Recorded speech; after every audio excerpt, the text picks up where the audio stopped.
Vamos lá, então agora é a aula de escadas e rampas com relação à topografia, é claro, né? É claro que uma aula de escadas e rampas é uma aula mais completa, que ela aborda um monte de outras questões.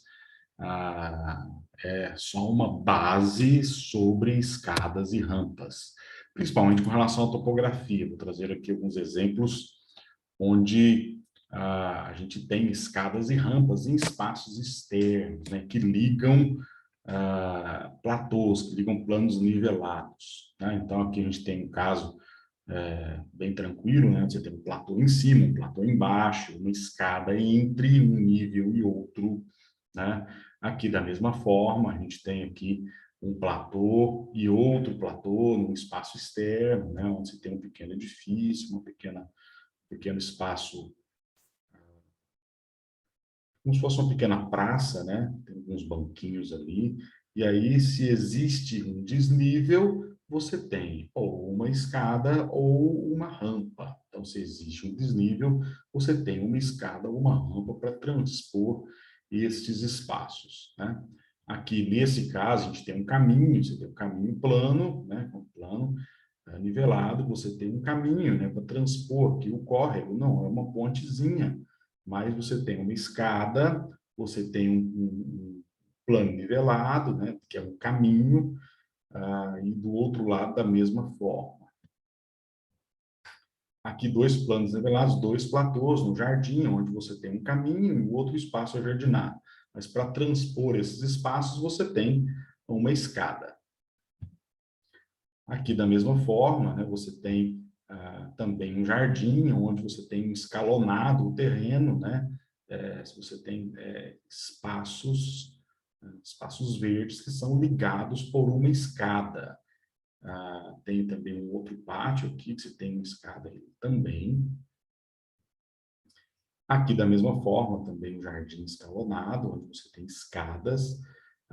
Você vê que são escadas diferentes, aqui uma escada fechada, uma escada aberta, né, uma piscininha, um plano nivelado lá em cima, um plano nivelado intermediário e um plano nivelado embaixo, né?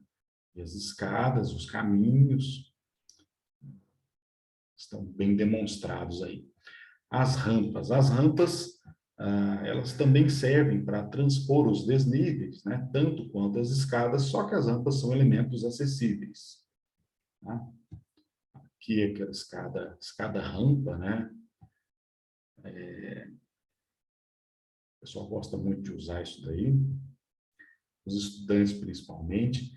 Aqui um espaço aberto, uma praça, um parque, onde você tem uma grande rampa, né, que faz a ligação.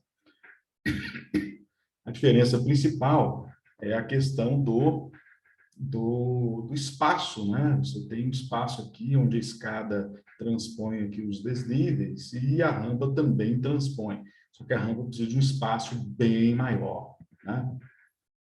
Aqui também um espaço externo, ali você tem um edifício, um espaço externo, onde você tem um caminho, onde você tem as escadas, e aí você tem escalonados, né, os planos nivelados, um, dois, três, ou você tem também uma rampa, onde você faz também essa, essa transição de níveis. É claro que com uma dimensão bem maior. Então, as escadas e rampas, elas servem para transpor os desníveis, né? Já acabei de mostrar para vocês ali. As escadas, elas vão transpor os desníveis de uma forma onde eu tenho vários planos, né? Vários pequenos platôs, pequenos planos nivelados que sucessivamente vão formar os degraus da escada. Então, o degrau da escada ele é formado pelo piso e pelo espelho. O piso é o elemento horizontal, o plano horizontal, o espelho é o pequeno plano vertical que une os dois pisos, e os dois juntos formam o degrau. Os dois juntos formam o degrau, né? E a sucessão de degraus eu tenho o lance da escada. Então, aqui eu tenho um lance da escada, se eu for subir mais uma vez, eu teria mais um outro lance da escada. Se tivesse um patamar aqui no meio, eu teria, então, dois lances de escada separados por um patamar. E aí eu calculo aqui para fazer a escada, é a fórmula de Blondel, onde dois espelhos mais um piso é igual a 64. Tá? E aí, usualmente, a gente tem, a gente sempre coloca, né, o espelho de 17 centímetros e o piso de 30 centímetros. Mas isso varia de acordo com a necessidade e a transposição, né, o desnível que você precisa transpor. Tá? Então, sempre que você tem um desnível, joga na fórmula de Blondel, dois espelhos mais um piso igual a 64. E aí você define o tamanho do espelho e o tamanho do piso. A sugestão é sempre utilizar 17 e 30, que vai dar sempre certo. Então, aqui as rampas, né, onde a rampa é um elemento, é um plano inclinado que transpõe os desníveis, e essa rampa tem uma inclinação máxima, tá? Então, a rampa a gente tem o lance de rampa, cada plano inclinado a gente chama de lance. A NBR 9050, ela define para a gente qual é a inclinação máxima, e aqui a gente usa a inclinação máxima de 8,33%, algumas prefeituras admitem inclinações de 10%, alguns corpos de bombeiro pelo país também admitem 10%, mas a norma reza que é 8,33%. Isso é uma proporção de 1 para 12. Como assim? Como assim por cento? Como assim 1 para 12? Não é em graus? Não, não é em graus. A porcentagem é medida dessa forma. A cada 1 metro que você tem na horizontal, você sobe 8,33. Então, a cada 100 centímetros, você sobe 8,33 centímetros. Aí eu tenho uma inclinação de 8,33%. Esta é a inclinação máxima. Pode ser menos? Pode. Claro que pode. Não pode ser mais do que 8,33%. Ou então a medida é 1 para 12. 1 para 12 como? A cada 12 metros que eu ando na horizontal, eu vou subir 1 metro. Por isso que fica o 8,33. É a proporção de 1 para 12. 10% seria 1 para 10. Mas a gente usa 1 para 12. Tem muita gente que entende melhor essa questão, né? Ou seja, a cada 1 metro de desnível, eu tenho que andar 12 metros na horizontal. Isso sem contar os patamares. Se eu vou descer 2 metros, eu vou ter que andar 24 metros na horizontal, em planta. Aqui, um pequeno exemplo aí, onde a gente tem uma planta de topografia, né? Você tem um terreno, uma calçada, o norte definido, o referencial de nível definido aqui do 00, e aí as curvas estão de 20 em 20 centímetros.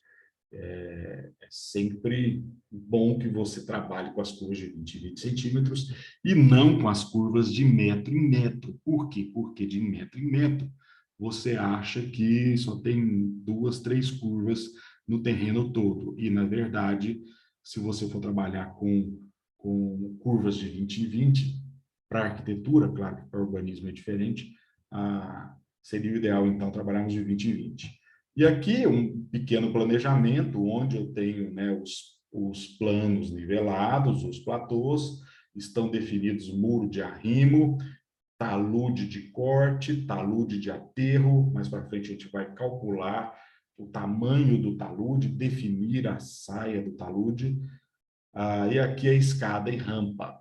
Então, se eu tenho um nível no 140 e outro nível no 240, eu tenho 100 centímetros de desnível de um plano nivelado ao outro, tá? A rampa, da mesma forma. Então, a rampa, é só você calcular aqui 140, ela chega aqui entre o 40 e o 60, então ele chega ali nos 50. Então, a gente tem aqui cerca de 90 centímetros, então essa rampa deveria ter, pelo menos, né, se eu colocar 1:12, né? Se eu arredondar aqui para 1 metro, pelo menos 12 metros. Tá? Então, você precisa definir. Ah, mas esse espaço aqui não é 12 metros, é menos, eu tenho 3 metros. Então, você vai ter que fazer uma rampa onde você sobe um lance, você tem um patamar, você dobra a rampa, tem outro patamar, dobra a rampa de novo, e você chega no nível onde você precisa estar. Então, o cálculo da rampa ele é sempre mais complexo, porque ele ocupa muito espaço. Aqui, o diferencial de nível, se eu usar o espelho de 20 centímetros, só para facilitar a conta, eu vou ter 5 degraus. Né? Então, é só dividir, né, o desnível 100 centímetros pelo tamanho do espelho, e aí você tem o desnível que você precisa vencer. Tá? Aqui uma perspectivazinha só para mostrar, né, para ilustrar, onde eu tenho a presença de um platô, então estou colocando aí um plano nivelado, é claro que ele não está nivelado, a gente vai nivelar agora, então ele tem aí um aterro, né, são dois platôs, eu tenho um aterro, um corte no primeiro platô, um outro aterro e um outro corte no outro platô. Então, aqui eu tenho, desta forma como está representado, eu tenho os muros de arrimo, então as curvas de nível, elas são modificadas para o contorno do platô, né? As curvas de nível são sempre modificadas para o contorno do platô. Se eu for fazer o talude de aterro, o talude de corte, eu vou ter a modificação das curvas de nível de uma maneira diferente. Tá? E aí a presença de escada e rampa conforme foi o planejamento. Né? Então, eu tenho uma escada para vencer o desnível entre os dois platôs e uma rampa para vencer o desnível entre a calçada e o primeiro plano nivelado, o primeiro platô. Tá aí os elementos, né? Acabei de mostrar para vocês, onde eu tenho, vamos um por um, né? O primeiro platô, o segundo platô, o talude de corte, o talude de aterro, o muro de arrimo, o de arrimo não é só aqui não, na lateral, lá atrás também tem, a escada e a rampa. Então, aí são os elementos que fazem parte desta composição.